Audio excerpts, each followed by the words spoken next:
Act 2, Scene 1. Montano and two gentlemen enter. What can you see out on the ocean? Nothing. The water's so rough, and I can't see any sails, either in the bay or on the ocean. It was windy on shore, too. A big blast of wind shook our fortifications. How could a ship made out of wood hold together in those mountainous waves? What do you think will be the result of this storm? The Turkish navy will be broken up. The wind's whipping up the waves so high you expect them to reach the clouds and splash against the stars in the sky. I've never seen the water so disturbed. If the Turkish fleet isn't protected in some harbor, their men must all be drowned. No ship could survive this storm. A third gentleman enters. I've got news, boys. The war's over. This terrible storm has smashed the Turks so badly that their plans are ruined. One of our ships has reported that it saw most of their fleet shipwrecked. What? Is this true? The ship's sailing into harbor now. It's from Verona. Michael Cassio, lieutenant of the Moor Othello, has arrived on shore. The Moor himself is still at sea. He's been commissioned to come here to Cyprus. I'm happy about that. He'll be a good governor. Cassio brings good news about the Turkish defeat, but he's worried about Othello's safety. The two of them were separated during the storm. I hope to God Othello's all right. I served under him, and I know what an excellent commander he is. Let's go to the shore to get a look at the ship they came in and to look out for Othello's ship. We'll stare out at the sea until the sea and the sky blur together. Let's do that. Every minute we expect more ships to arrive. Cassio enters. Thanks, you brave men who defend this island and respect Othello. I hope heaven protects him from the weather, because I lost sight of him on the stormy sea. Is his ship sturdy? Yes, it's well built, and the ship's pilot is very expert and experienced. For that reason, I still have some hope for him, even though I don't have my hopes up too high. A sail! A sail! A sail! A messenger enters. What's all that shouting about? Everybody in town is down at the shore shouting, a sail. I hope it's Othello. A shot is heard. They've fired a greeting shot, so at least it's a friendly ship. Please go find out for certain who has arrived. I'll do that. Second gentleman exits. Good lieutenant, is your general married? Yes, and he's very lucky to have married the woman he did. His wife defies description. She's God's masterpiece, and she'd exhaust whoever tried to do her justice while praising her. The second gentleman enters. Who's arrived in the harbor? A man named Iago, the general's ensign. He made good time. You see how the storm, the jagged rocks, and the sand banks that trap ships all appreciate a beautiful woman. They let the heavenly Desdemona arrive safe and sound. Who's that? She's the one I was talking about, the general's wife. The brave Iago was put in charge of bringing her here, and he's arrived a week sooner than we expected. Dear God, please protect Othello and help him arrive here safely so he and Desdemona can be in each other's arms, and Othello can cheer us up and bring comfort to Cyprus. Desdemona, Iago, Rodrigo, and Emilia enter. Look, the precious Desdemona has arrived on shore. We should all kneel before her. Men of Cyprus, greetings, my lady, and may God always be with you. Thank you, brave Cassio. Is there any news about my husband? He hasn't arrived yet. As far as I know, he's okay and will arrive here soon. Oh, but I'm worried. How did you two get separated? The storm separated us. A sail! A sail! Listen, they've spotted another ship. A gunshot is heard. They fired a greeting shot too, so this is also a friendly ship. Go find out the news. Ensign Iago, welcome, and welcome to you too, madam. Don't be upset that I kissed your wife. Hello, Iago. It's a courtesy where I come from. If she gave you as much lip as she gives me, you'd be sick of her by now. On the contrary, she is a soft-spoken woman. No, she talks too much. She's always talking when I want to sleep. I admit that in front of you, my lady, she keeps a bit quiet, but she's scolding me silently. You have no reason to say that. Come on, come on. You women are all the same. You're as pretty as pictures when you're out in public, but in your own houses, you're as noisy as jangling bells. In your own kitchens, you act like wildcats. You make yourselves sound like saints when you're complaining about something, but you act like devils when someone offends you. You don't take your jobs as housewives seriously, and you're shameless hussies in bed. Shame on you, you slanderer. No, it's true. Or if it's not, I'm a villain. You wake up to have fun and you start work when you go to bed. You clearly have nothing good to say about me. No, I don't. But if you had to say something nice about me, what would you say? Don't make me do it, my lady. I'm critical by nature. Come on, just try. By the way, has someone gone down to the harbor? Yes, madam. I'm not as happy as I seem. I'm just trying not to show how worried I am about Othello's safety.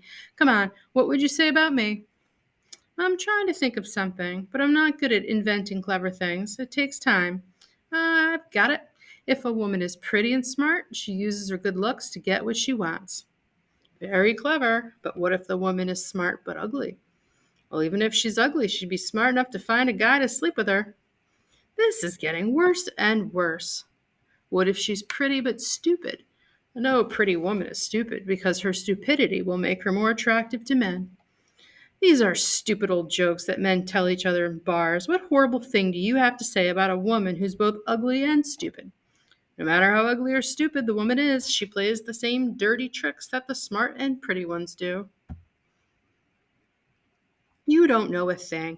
You give your best praise to the worst women, but how would you praise a truly good woman, someone who had no reason to worry about what anyone said about her? A woman who was beautiful but never proud, who could speak well but knew when to be quiet, who dressed well but was never overdressed, who had self restraint even when she could get what she wanted, a woman who never took revenge, who overlooked it when people hurt her, who was too wise to do anything stupid, who could think without revealing her thoughts, and who could refrain from flirting with men in love with her. That kind of woman, if she ever existed, would do what? Would raise babies and clip coupons. Ugh, that's pathetic. Don't listen to him, Amelia. Even though he's your husband, what do you think about him, Cassio? Isn't he a horrible man? He speaks bluntly, madam. He's more of a soldier than a wise man. Cassio takes Desdemona's hand. He's taking her hand. That's right. Go ahead and whisper together. This is all I need to get Cassio. Yes, keep smiling at her, Cassio. Your fine manners around women will be your downfall. Oh, I'm sure you're saying something very clever. If you lose your job because of little flirtations like this, you'll wish you hadn't been so courteous with her. Oh, how nice. You're kissing your own hand, one finger at a time. I wish those fingers were enema tubes. That's the Moor. I recognize his trumpet. Yes, it is. Let's go greet him when he lands. Look, here he comes. Othello enters with attendants. My beautiful warrior, my darling Othello. I'm amazed you got here before me, but I'm overjoyed. My love, if the calm after the storm could always be this wonderful, I'd want the wind to blow until it waked the dead and whipped up waves as tall as mountains. If I died right now, I'd be completely happy, since I'll probably never be as happy as this again in my life. God willing, our love and our happiness will only increase as we get older. Amen to that.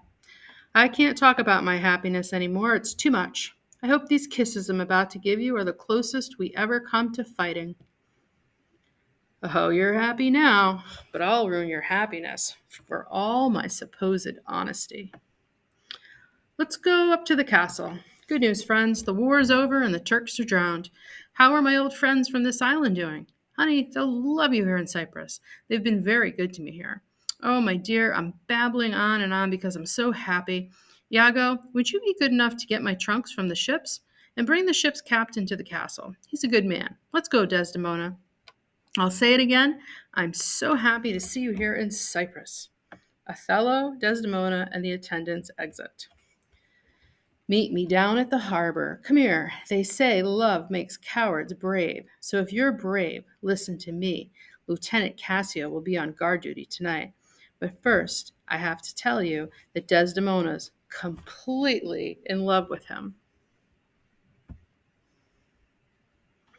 With Cassio? That's impossible. Be quiet and listen to me. Remember how she fell madly in love with the Moor because he bragged and told her made up stories? Did you expect her to keep on loving him for his chattering? You're too smart to think that. No, she needs someone nice looking. Othello's ugly. What pleasure could she find in him? Lovemaking gets boring after a while. To keep things hot, she'll need to see someone with a handsome face, someone close to her in age, someone who looks and acts like her. Othello isn't any of those things. Since he doesn't have these advantages to make him attractive to her, she'll get sick of him until he makes her want to puke. She'll start looking around for a second choice. Now, if that's true, and it's obviously true, who's in a better position than Cassio? He's a smooth talker, and he uses sophistication and fine manners to hide his lust. Nobody is as crafty as he is. Besides, he's young and handsome, and he's got all the qualities that naive and silly girls go for. He's a bad boy, and Desdemona's got her eye on him already. I can't believe that. She's not that kind of woman. She's very moral. Like hell she is. She's made of the same flesh and blood as everyone else. If she were so moral, she would never have fallen in love with the Moor in the first place. Good Lord, did you notice how she and Cassio were fondling each other's hands? Did you see that? Yes, I did, but that wasn't romantic. It was just polite manners. They were lusting after each other. You could tell by how they were acting that they're going to be lovers. They were so close that their breath was mingling. When two people get that intimate, sex will soon follow. Disgusting. But listen to me. Let me guide you. I brought you here from Venice. Be on guard duty tonight.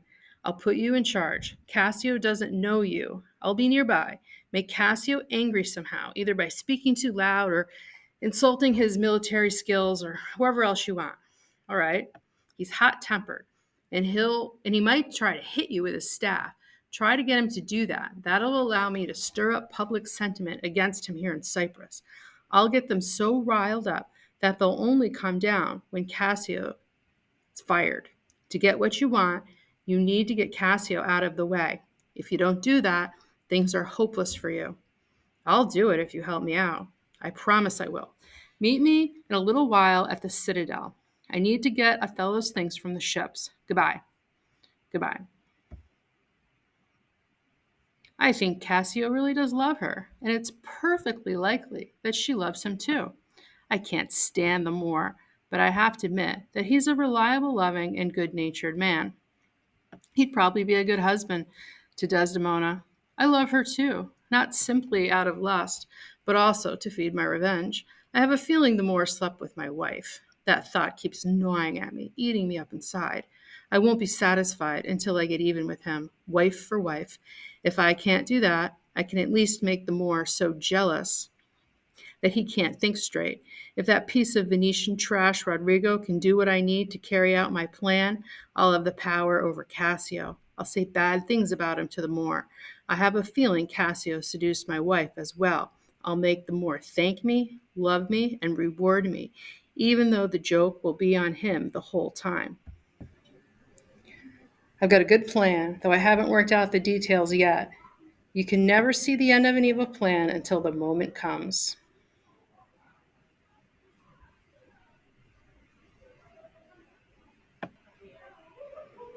Act 2, Scene 2. Othello's herald enters with a proclamation. Our noble and courageous General Othello, having been informed that the Turkish fleet has been completely destroyed, invites every man to celebrate our victory. Some of you dance, some of you make bonfires, and every man celebrate in whatever way he likes to. For besides being the good news, we are also celebrating his marriage. That's the end of the announcement. There will be a feast from 5 o'clock until 11. God bless, and the island of Cyprus and our noble General Othello.